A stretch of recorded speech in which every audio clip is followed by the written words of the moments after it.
السلام عليكم ورحمة الله وبركاته. كل سنة وانتم طيبين ودايما يا رب متجمعين، وأحلى قطايف في رمضان هنعملها. عملنا قبل كده القطايف الجاهزة، النهاردة هنعملها من الألف للياء، يعني هنعملها من بدايتها لحد نهايتها، من بداية العجينة حتى الآخر. في ناس في دول عربية وعارفينها، بس في ناس في دول أجنبية ما مش متوفرة عندهم ان هم يشتروها. ممكن يعملوا العجينة في البيت بكل سهولة. برضو عندنا مش متوفرة عندهم في محافظات، لازم يكون في البندر او المركز.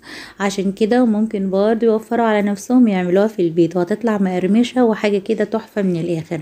تابع معايا الفيديو للآخر، وإن شاء الله الفيديو يحوز على إعجابك.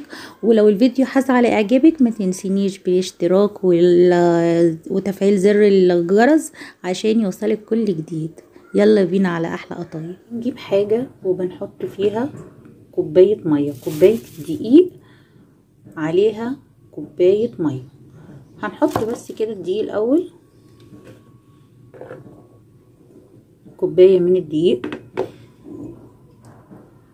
المعلقه كده بيكنج باودر. وعلشان القطايف بتاعتنا تطلع مقرمشه من بره بنحط معلقه سميد صغيره. لو مش عايزه الخطوه دي مش مشكله. رشه ملح صغيره خالص، ومعلقه خميره صغيره. قلب الكلام ده كله. نجيب الشفشق بتاع الخلاط ونحط فيه كوبايه ميه. الميه لازم الاول، وبعدين بننزل بالخليط كله اللي احنا حطيناه، السميد مع الملح والسكر.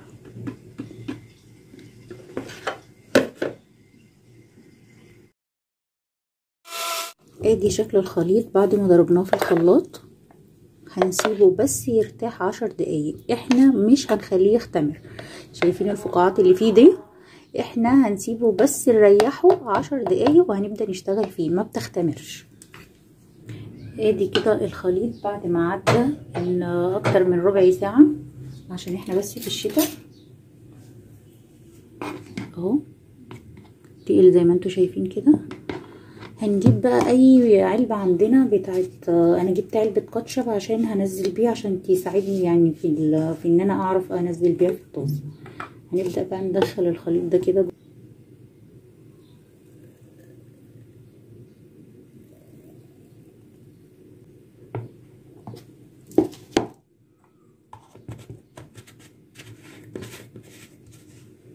ويلا بينا بقى نشوف الخطوة اللي بعدها.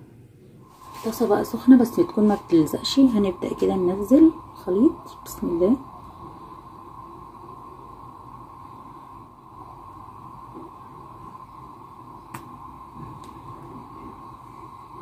خلاص بدأت تتشمع وتاخد لون من تحت، بنبدأ نشيلها برضو على فوطة.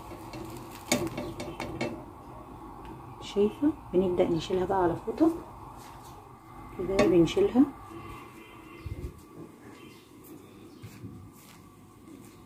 وبنجيب اي فوطة وبنحطها كده. شايفين شكل القطايف لما غطينا عليها؟ شايفين شكلها؟ ما شاء الله لا قوة الا بالله. شايفين الميزان بتاعتها ضيقة جدا كده، ناجحة معاكي ما شاء الله عليها. شايفين طراوتها؟ هنحشيها بقى دلوقتي كده مع بعض اهي، طرية خالص.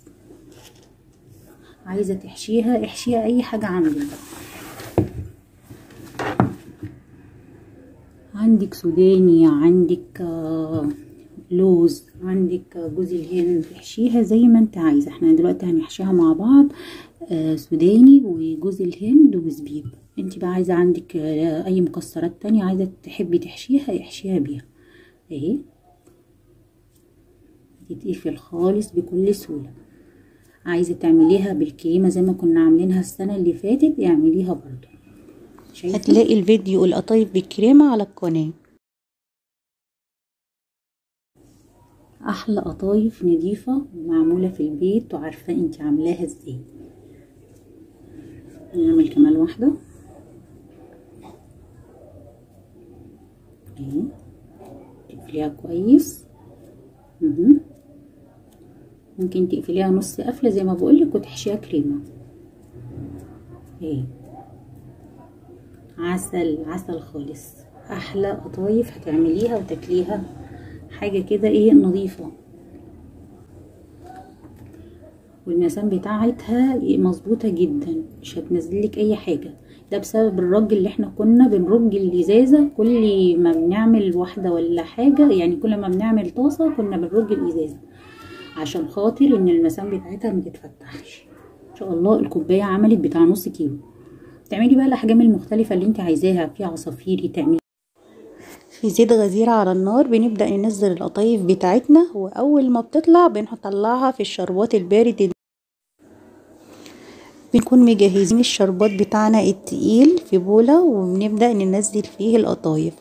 الشربات بتاعنا عبارة عن كوباية من السكر عليها كوباية من المية، بنبدأ نحطهم على النار يفضل يغلي لحد لما اول ما القوام يتقل بننزله من على النار وبنسيبه لحد لما يبرد. اول ما يبرد بننزل القطايف. شايفه الجمال؟ حاجه كده ولا واحده فكت ولا واحده وقعت. دي القطايف والله اللي احنا عاملينها مع بعض تحفه. جربيها بالطريقه اللي انا قلتلك عليها دي، مظبوطه جدا، هتعجبك وان شاء الله تحوز على اعجابك. ولو الفيديو عجبك ما تنسيش الاشتراك وتفعيل زر الجرس علشان يوصلك كل جديد. والسلام عليكم ورحمه الله وبركاته.